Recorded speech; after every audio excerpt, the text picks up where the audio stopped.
Welcome to the Photo Brew podcast. I'm Manny Bessero and I'm David Lopez, and we have cameras today. yes, Hi. cameras. What's going on, people? It's also really hot. Yeah, it's fucking hot in this room. It's really hot. But it looks pretty good as far as what I can see. Yeah, Manny's using these. What brand were they? Newer. Yeah, they're newer So just some LEDs. newer They LED come panels. with a little soft box, and yeah, it's pretty good. I'm kind of glad you have a lighting kit, just because I didn't want to bring my 120D because it's a Yeah. pain in the ass to break down and set up, and these look pretty quick to. Yeah, like these are gonna setup, stay so. here. This is this new home, unless I need to do some product photography. So I don't know if you guys could see on camera, but we're sweating because it is quite hot today.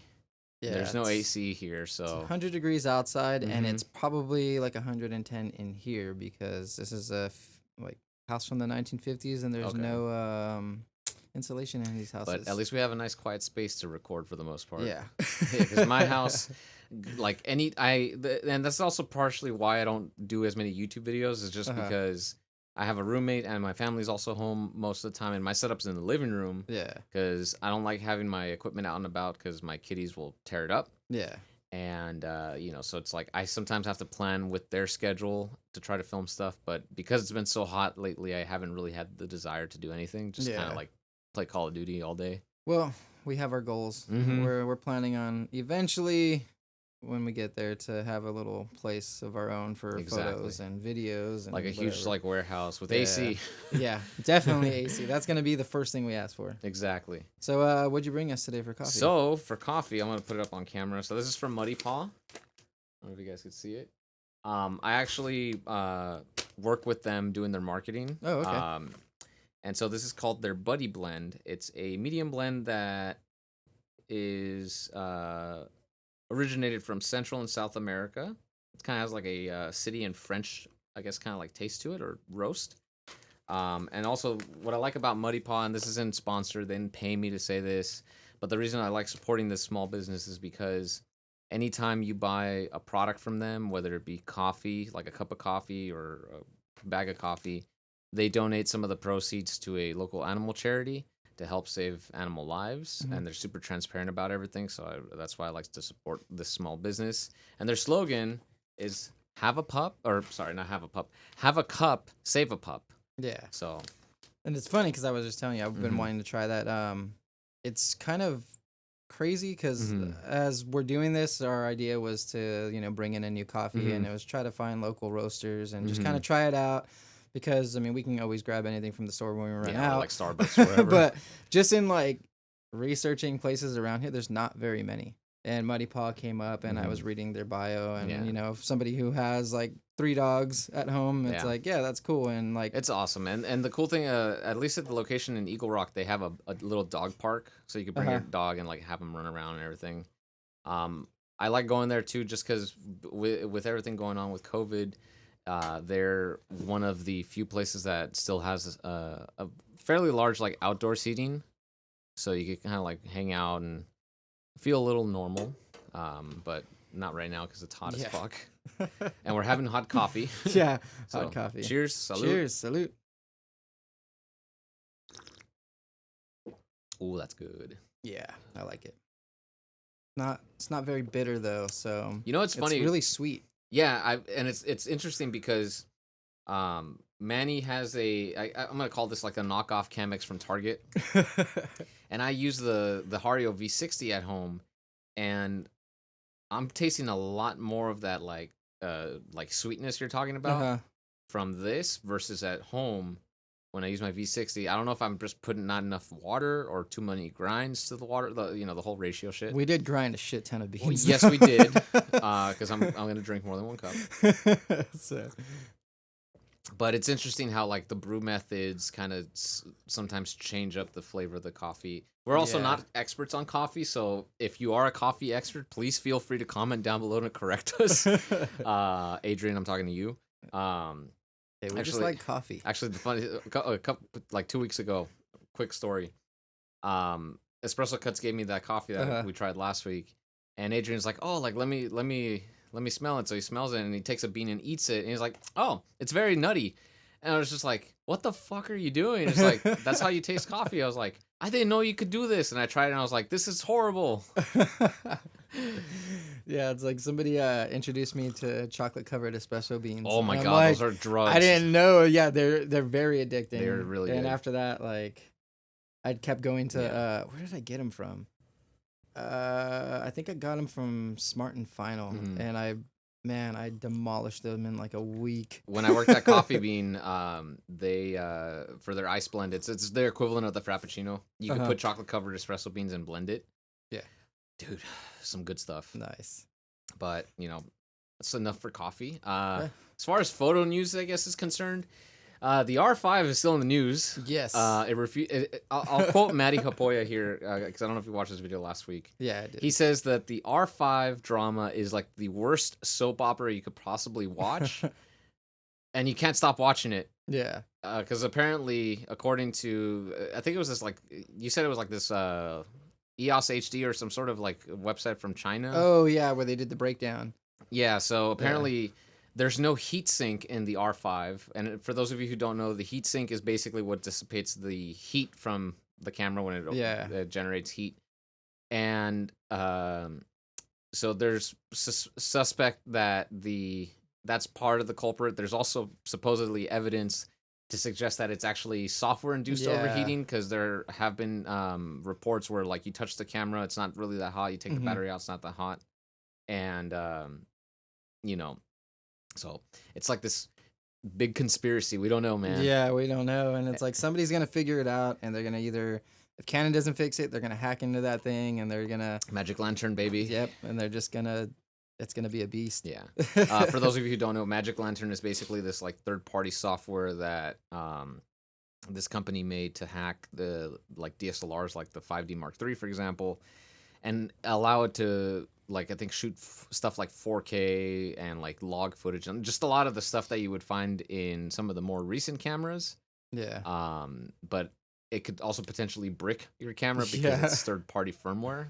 So, if you have a camera and you want to try it, do it at your own risk. Yeah. Don't take me or Manny's word for it, just because I've never done that before. But hey, cameras are getting cheap nowadays. It's worth a try. And also, I paid off the R6 yesterday. Yes. I'm so excited. But I have to wait till, I think... Okay, so it's weird. Sammy's camera says the end of the month, so the 31st. But according to Google and some of the other websites, they're saying the 27th. So I'm hoping that's true. That way I could get it in quicker, and then you, me, and Adrian could go and like take a trip somewhere hit the city and or just play around with it. So I'm super excited. So, nice. Yeah, there's a couple spots that I want to check out, like especially since you're gonna shoot video. There's a lot of stuff I really want like Palos Verdes and stuff in that area. We got. Oh yeah, I have family that lives up there. I love it up there. Yeah, I love it. It is so. I'm thinking that's where Potato Jet moved. It looks like I kind of a lot of those cliffs look but like. I don't want to be that guy that just like, hey, where do you live? Well, there's a couple of the cliffs that I used to go to a lot, and I know that area very well. And I'm like, he's got to live somewhere right there because I agree. That it looks exactly where. Also, he's like stupid close to the beach. Yeah, it's either that or Santa Monica. No, I think he came up from that area. Okay. Oh yeah. Because he was always in that area. Now it seems like he's in Palos Verdes. But yeah, we're not stalking or anything. Potato Jet, don't tell us where to live. But we love you and you're awesome. But hey, he's looking for somebody to help. I was actually thinking like, oh, David, it's your turn this weekend. Yeah, I saw that video and I think he offered it to his friend. Oh, really? Yeah, because I think his friend moved up north because he got hit pretty hard with COVID. Yeah. He didn't get COVID, but like just it the affected job his situation. work. Yeah. So he had to move back. So I think now he's moving back down to be his like editor for for his vlog channel. Yeah. So that's cool. But I guess while we're on the topic of Potato Jet's video, he was talking about how he was really burnt out, and that video really resonated with me because just the last I want to say 2-3 weeks, I've just been feeling so burnt out. Yeah, same here. With photography and just everything creative. So I guess it's a good time to really talk about like what we did to remedy that, because I know a lot of people go through burnout. It happens to everybody. Yeah. And hopefully you guys can come away from this with some more information as far as like how to overcome it. Yeah. And then we're opening it up to you guys as well. How do you guys overcome burnout? Go ahead and comment down below. Cool. So yeah, kind of know how you dealt with it, but do you want to share yours first, or you want me to go first? Go ahead and first. Okay, so right now I'm kind of in a burnout state. Like, when I go out, I take a gazillion pictures, or I'll find stuff. Like I usually, when I go out to take pictures, I take quite a few, so that way it has a lot to last me. Because most of the time, the picture that I take, if it's not business, it's on Instagram. Like I hardly post like my business stuff on my main Instagram account, you know, and then whatever customers like okay it or whatever, I'll put it on the business Instagrams. But as far as like that work goes, I've been kind of burnt out. Like even though I have like a bunch of pictures to put in, I'm kind of like, I don't want to post these. Like I'm trying to like, I know where I want to do, and I'm not sure if I want to like change the format or what. I've just been kind of playing with a little bit of everything, but when it comes to photography, I kind of haven't been feeling it lately. So luckily we're doing this, and it's nice kind of break. bringing me back into the audio side of things. And now I'm like, maybe I should set up this room and start recording music again. So I mean, you have a guitar on the wall. Yeah, and my drum set's right there. And I'm thinking about doing like challenges, you know, like figuring out some more video work. And I'm thinking about maybe possibly, because I've been talking to you about maybe starting a YouTube channel, maybe like doing like audio tutorials. Challenges like challenging myself to do a song and then record the video and then post like the song and like the video or whatever. Oh, that'd so be I'm cool. trying to figure out. I don't know if that's gonna happen because it's fucking hot in this room. Yeah, that's I'm kind of debating it, and then because of the fact that I only have the one mic interface now and not my freaking grand 8-channel, thanks to M Audio, who decided they weren't going to update shit anymore for the newer software. So it's literally like a... and the only way I can use it is if I basically revert my computer back to an older OS. And I'm like, you know, my computer's old. I only got like maybe another OS or 2 left before they say, hey, we're not going to update your shit anymore. Nothing's going to work. So then I'll revert it back and I'll use it. But I'm thinking with that, since I only have one mic, the way I used to record stuff was with like little 4-track tape recorder, and I would just use one microphone for the drums, one microphone for the amps and whatever. And I'm thinking about going back to that and just really challenging myself on how can I get like good drum sounds, how can I get like this with just one mic. So that's kind of like an idea of kind of breaking me out of like the photo like. As far as you're taking a good break from that. Yeah, I'm gonna take a break and then I'll like. I know that's gonna fade out fairly quick. Yeah. Just because when it comes to writing songs, I can write a million songs like easily, but when it comes to lyrics, I'm not the best at like lyrics. So, and that's when my songs start challenging. So I have like a shit ton of like tracks that are instrumentals, and who knows, maybe we can use them for your videos. Maybe one day for my videos, or just license them to Epidemic Sound, make money that way. Yeah, I mean, I can do that too. I think that's how a lot of people do it. Like, I know the guy that Peter McKinnon usually works with. His name's Oi, or I think his actual name is Hendrik Olsen. Okay. He does a lot of the. I don't want to call it dubstep because he has very different genres for very different songs. Yeah. But Peter does use a lot of his music, and he does sell his stuff like on iTunes and also license it to Epidemic. So you could probably do something like that. Yeah, I'll probably do that. I wonder how much they pay, actually. I'm curious. Looking into like music and doing all, it gets pretty crazy. Like I've looked into possibly like putting it out there, and it's a mission. They don't make it very easy. Yeah. I guess there's sites now that make it a lot easier, but you're getting changed compared to what you can get if you figure out how to do it. So, but hey, change helps. Yeah, exactly. And every little thing counts, right? Exactly. It all adds up in the end. No, definitely. And it's just like, kind of like with you, I'm kind of over the photography aspect as well. All the posts that you're currently seeing on my Instagram, I have like 12 of them already scheduled out. So and because I haven't really been wanting to shoot, I think it's also because of the heat. Yeah. I'm posting once a day again, as opposed to like 2 times a day. Yeah. So I think that's probably why my page is doing a little bit better, just because I'm not spamming. But it's just like I have no motivation to do that. And the one time I felt like a spark again to shoot was when I went to Halama Beach this past weekend with my girlfriend and her mom. We camped overnight, and that was a great just 24 hours to get away from everything, because there's beach Wi-Fi, but because there's so many people there in the camps at the campgrounds that it kind of, I guess, overloaded their system, so I had to wait till like midnight to get the access. So that's why I was able to send you guys those photos. Okay. Like, I think like 12:30 at night. Those photos came out awesome, though. Dude, so a lot of people ask me like, how'd you get those photos? So quick rundown as far as the settings. So I did a 30-second exposure, 2500 ISO, and then my aperture was at 2.8. I could have probably gone with a wider aperture, like a 1.4 if I brought the 85, but that would have been too tight.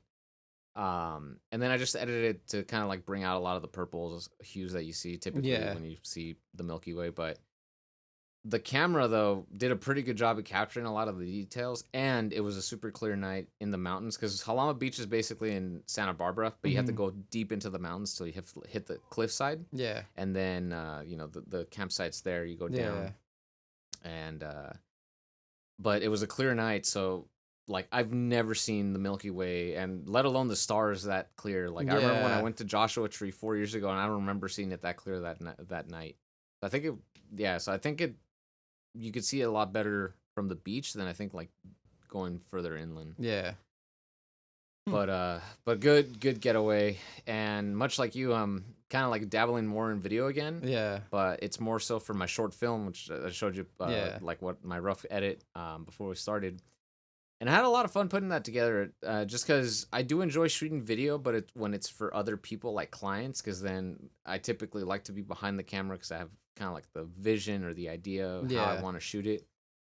And when you put yourself in front of the camera, especially if it's just you, it's kind of hard to like really frame your shots and plan it out. So I kind of wanted to have everything recorded and set to music first before I started the cinematography aspect of it, because I feel like it, in a way, it helps me think of the shots that I want to really use to like emulate or sell that idea that I'm presenting in the film. Yeah. So it's been a challenge to kind of do that on your own, but I'm having fun with it.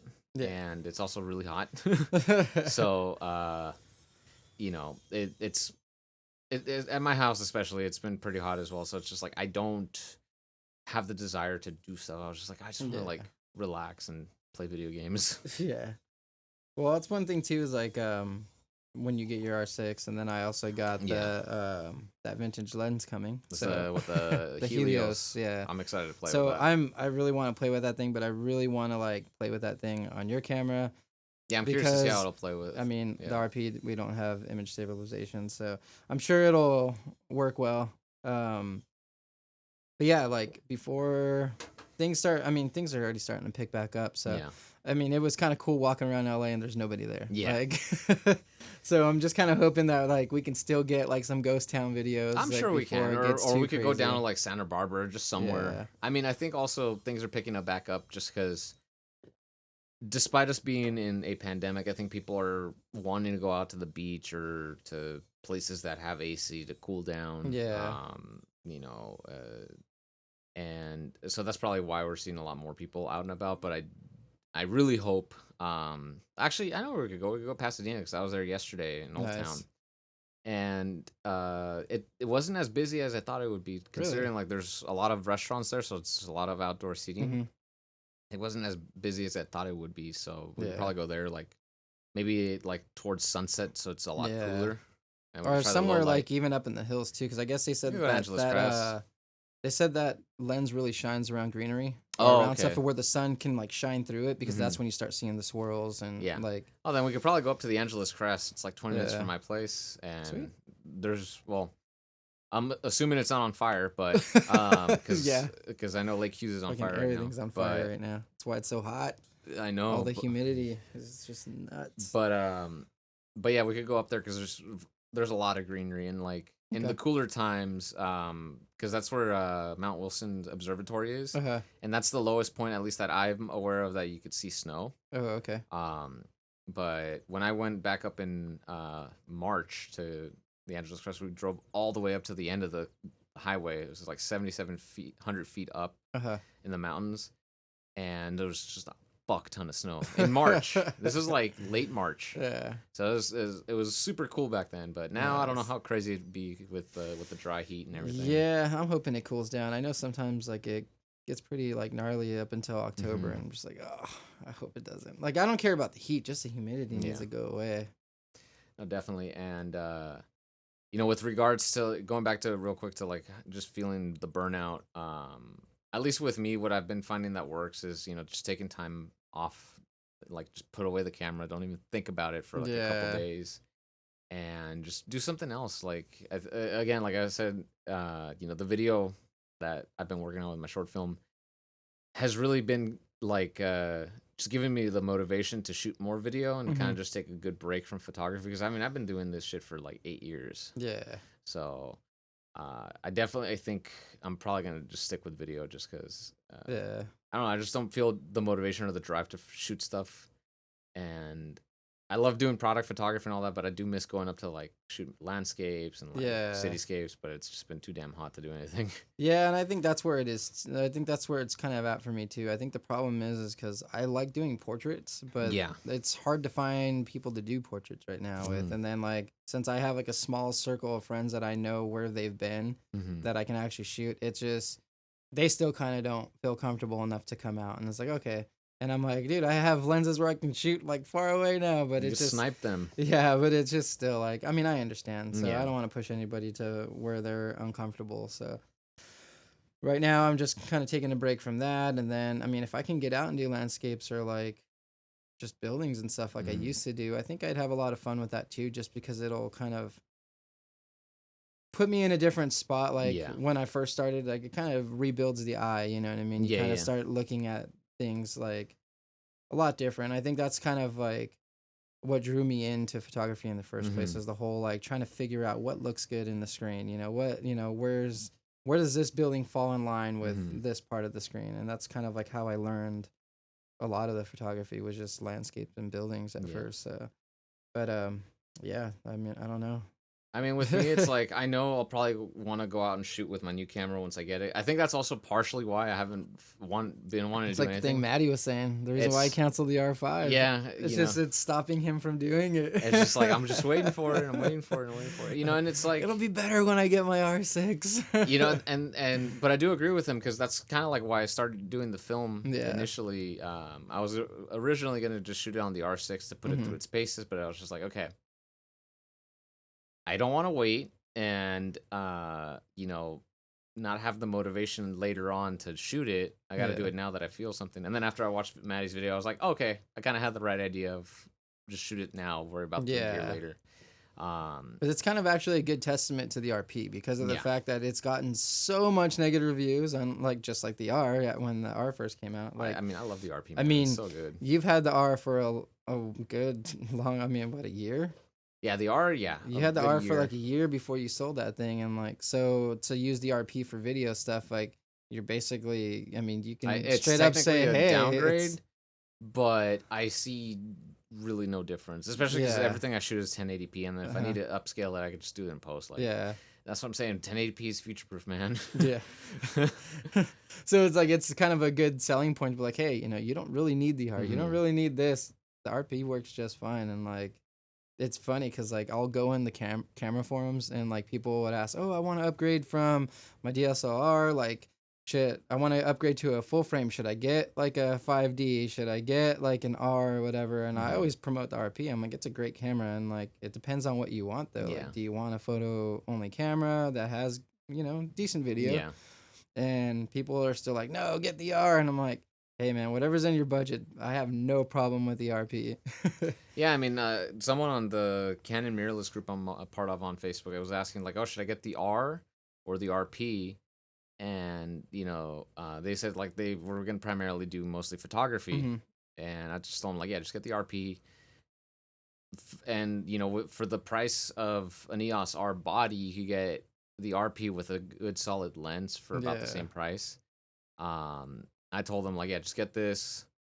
100% recommend it. Don't listen to the reviewers. Yeah. Like, it's all subjective. If you still don't believe me, go into your store. If it's open, and assuming you could actually go demo it or rent it, try it out for a couple days, see what you guys like and don't like about it, and then make the decision to buy it or not. But really, at the end of the day, I don't think there's really any bad camera.